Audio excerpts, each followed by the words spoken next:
I want to take a look now at some other important stories in the news at this hour. Congressional Republicans will hold the opening hearing of their impeachment inquiry into President Joe Biden today. They'll hear from expert witnesses and review the constitutional and legal questions surrounding their investigation of Biden and what they say are links to his son's, Hunter's, overseas businesses. The Senate has unanimously passed a bipartisan resolution approving a formal dress code which requires senators to wear business attire on the Senate floor, including a coat and tie and long pants. The move comes as a backlash after Majority Leader Chuck Schumer relaxed the informal dress code because Pennsylvania Democrat John Fetterman had been wearing shorts and a sweatshirt. A school board member in Arizona is suing her board because they told her she could not quote Bible verses in meetings. Fox News reports the board member, Heather Rooks, says the Peoria Unified School District claimed she violated the Constitution by quoting the verses. The lawsuit says the board violated her right to free speech, telling her she couldn't quote the Bible. Coming up, persecution of Christians is coming. That is the warning from a Danish evangelist who came to the U.S. seeking asylum, but found himself in prison instead. We're going to hear his story and his warning when we come back.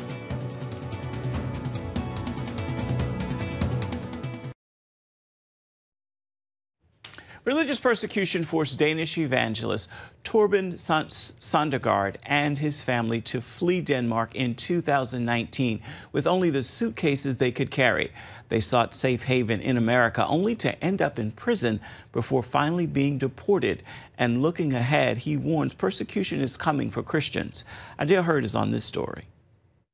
When Torben Søndergaard and his family fled religious persecution in Denmark, they thought they would find refuge in the United States. They never expected the treatment they would receive from the U.S. government. Leaving Denmark with only their suitcases, Søndergaard and his family continued their ministry, the last Reformation, in the United States. Then last year, Immigration and Customs Enforcement officials canceled Søndergaard's visa waiver without his knowledge and arrested him. First, authorities told him it was for charges of gun smuggling. Then it was changed to overstaying his visa. He was incarcerated in the federal wing of the Baker County Jail in McLeany, Florida, spending his first 10 days in solitary confinement. He told us he was forced to wear a red jumpsuit, which is used to identify high-risk and violent inmates, even though he has no criminal background. After 412 days in detention, more than a year, Søndergaard was deported back to Denmark, which he immediately left to reunite with his family in another undisclosed nation. Now, in his first media interview since being deported, Torben tells CBN News how shocked he was to be imprisoned in America. Shocked that it can happen. It happened. I was not prepared for it. I think the church is not prepared for it. I didn't understand how this could happen also in a country like America, where there's so many Christians and churches and ministries. Søndergaard told us that inside the prison he faced a level of hostility from the ICE officers that was different from the treatment of other detainees. I had people coming to me and say, "What is happening with you, Tom? Like, what is happening here? They don't treat anyone else like this." There was intimidation. I had some encounter with the ICE officer that was very unusual, and it was very frightening to be there. And so in that way, my case was different. At a House subcommittee hearing in July, the chairman of the Border Security and Enforcement Subcommittee, Congressman Clay Higgins, accused the Biden administration of targeting and persecuting Søndergaard. Who was a legal immigrant from Denmark, came to our country legally, applied for asylum properly, had no criminal charges. He was arrested for overstay of his visa. He's been incarcerated in solitary confinement for over 1 year. He'd been persecuted by this administration and targeted, we believe, because he's an evangelical Christian minister. But Torben says in spite of the treatment he experienced, his time in prison transformed and humbled him, especially when Christian leaders he said he had been inwardly critical of spoke out on his behalf. And when they spoke out for me, it really humbled me in a deep way. And did they really speak out for me? And God used that to really humble me and my wife and to show like who's our enemies and who's not our enemies. We have the same enemy. We should not be enemy against each other. There is another enemy out there. Torben says he was one of the few detainees in the facility who did not speak Spanish, but that did not stop a revival from spreading through his unit. I had a person from my third cell who came to my cell, my third dorm came to my dorm, and I asked him, hey, are you a Christian? He said, yeah, actually, in our dorm, we are doing Bible study every day. There is a missionary someplace in this prison who have done some teaching, and it's being translated and going from dorm to dorm.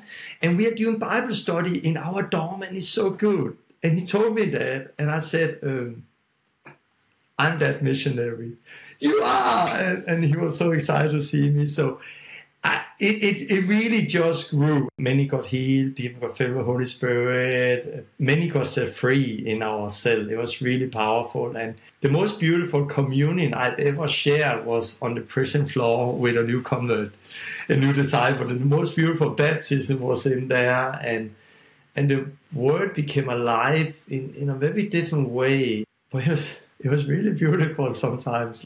However, Sondergaard believes his experience is also a warning to the church that persecution is coming. We think it's for the few extreme out there. And we think we are safe if we just don't do like them and them and them. And maybe it's only a few now, but it's a few now, and then in short time it will be the many. And in the future it will be everyone who confess Jesus as Lord. Torben's asylum application is still pending, but for now he's finally been reunited with his wife and family. I'm very close to my wife and my daughters, and my wife went through a very, very hard time in all of this. It's good to be out, it's good to be free, so I feel excited for next season. At the same time, I feel a little homeless. I don't know what now, what is going to happen now. I would say it was truly the best Bible school I ever been on. I don't want to do it again. I really don't want to do it again. But I'm thankful for what God He did through all of it. Dale Hurd, CBN News. Still ahead, the Biden administration going after Amazon in a major antitrust lawsuit, but many analysts are criticizing the move. We're going to hear from one who believes it could be bad for consumers. We've got the story for you. It's coming up right after this.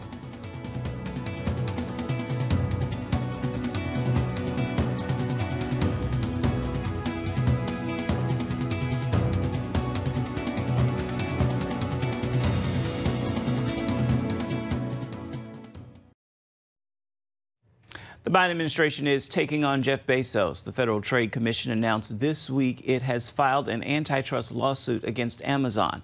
The FTC alleges the e-commerce giant inflates prices and stifles competition.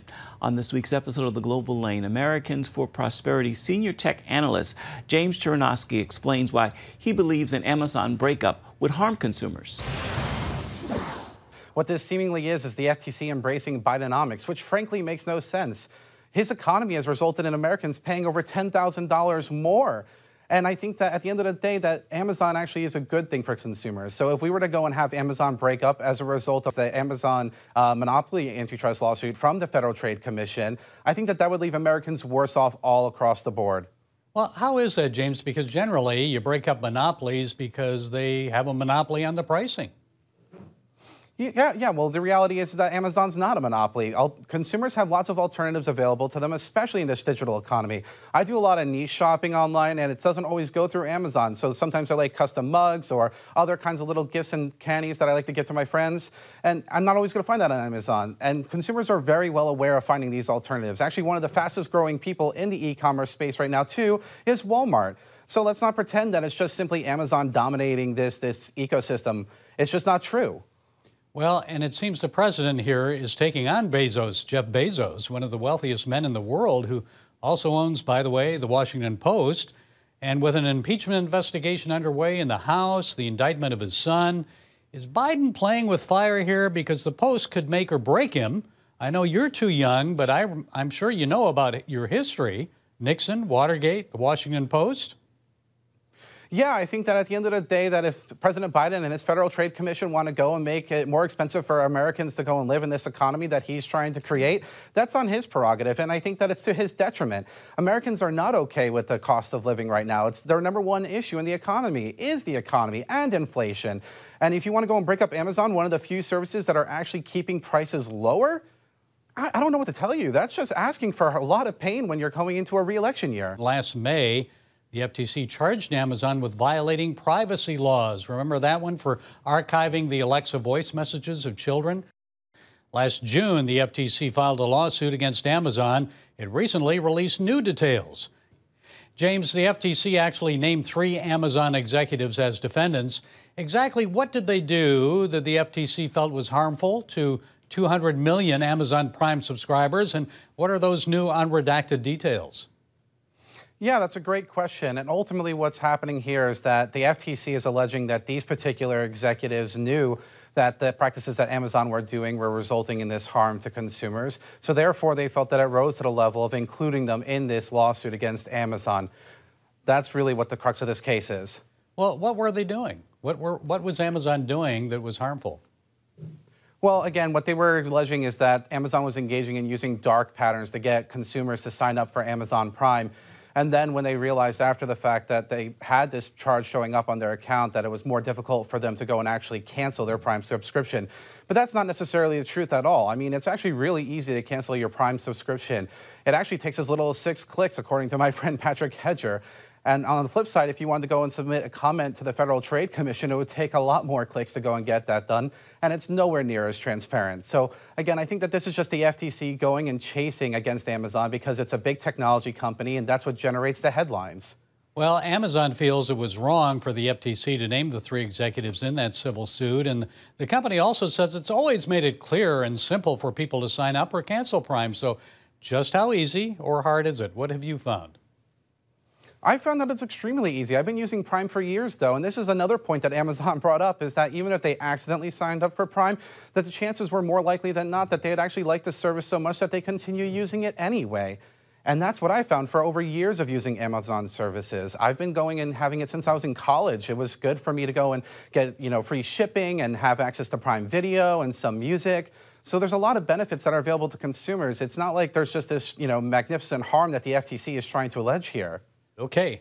From our Washington Bureau, Senior Tech and Innovation Policy Analyst at Americans for Prosperity, Young Voices commentator James Chernowski. Thanks for being with us, James. We appreciate it. Thanks for having me. Also this week on the Global Lane, Great American Breakup, why 12 Oregon counties propose leaving their state, and anxiety over climate change is causing young Americans to ditch the American dream. You can catch the Global Lane this evening on the CBN News Channel. It begins at 8:30 Eastern. You can also see it on the CBN News app, or you can see it on YouTube. Coming up, as many Americans grapple with their mental health, one hospital chaplain has a unique way of ministering to patients who could use some encouragement. We're going to show you how he does it when we come back. Stay with us.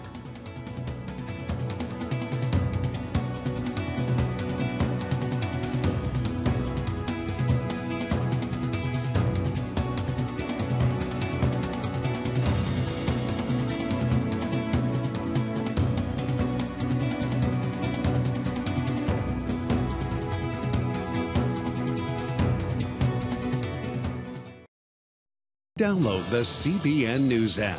One place for all of your news. Breaking news alerts. Watch CBN News Channel live. CBN News, because truth matters. Get the CBN News app today.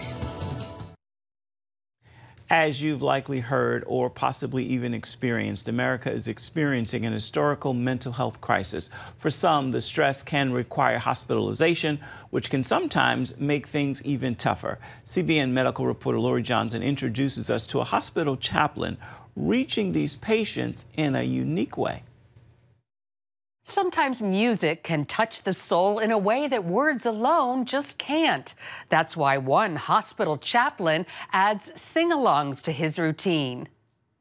All right, let's see if we can have some fun in the midst of all of this. Reverend Christopher Kayampa uses his gift of song to touch the lives of psychiatric patients at the Ohio State University Medical Center. We find strength mentally, physically, spiritually in all sorts of places, and music is one of them.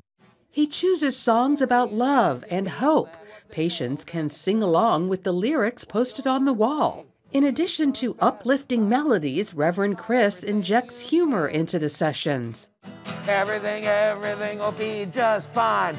Everything will be all right. And that's about the time my arm falls off. His father, grandfather, and 4 uncles all served as pastors, but not like this. Falling in love with you.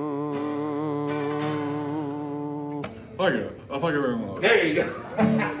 One of Reverend Chris's favorites, Lean on Me, has become his theme song. Lean on me when you're not strong. I'll be your friend. I'll help you carry on. But it's such a cool song because it doesn't say, I'm wonderful, I'm perfect, or I'm a nobody. It just says, I'm here for you if you need me. Mental patients often feel isolated, and Chris feels music can help break down those invisible barriers. I think singing is a way of just putting people on an even basis, and just saying, okay, it's just us chickens here. Let's just sing a song. And maybe offer a sense of unity. It's about caring about the people, and when you care about people, they notice, they do. So while talking and praying with patients remains a big part of a hospital chaplain's job, so is singing, at least for this one. Thank you for being a friend. I want to thank you. Thank you for being a friend. Lori Johnson, CBN News. And time now for your Thursday Thankful. I invite you to join me in this prayer of God, of gratitude. God, thank you for being faithful, even in moments when I've not been what and who you've called me to be. It is so good to know our God is not like man. He is faithful, he is perfect, and his love never fails. To this prayer and this divine declaration, amen and amen. Well, that's going to do it for this edition of CBN NewsWatch. I want to remind you that you can find more of our news programs on the CBN News Channel at any time, as well as online. That address is cbnnews.com. Let us know what you think about the stories you've seen here. You can email us, newswatch@cbn.com. And join us right back here tomorrow. Goodbye. God bless.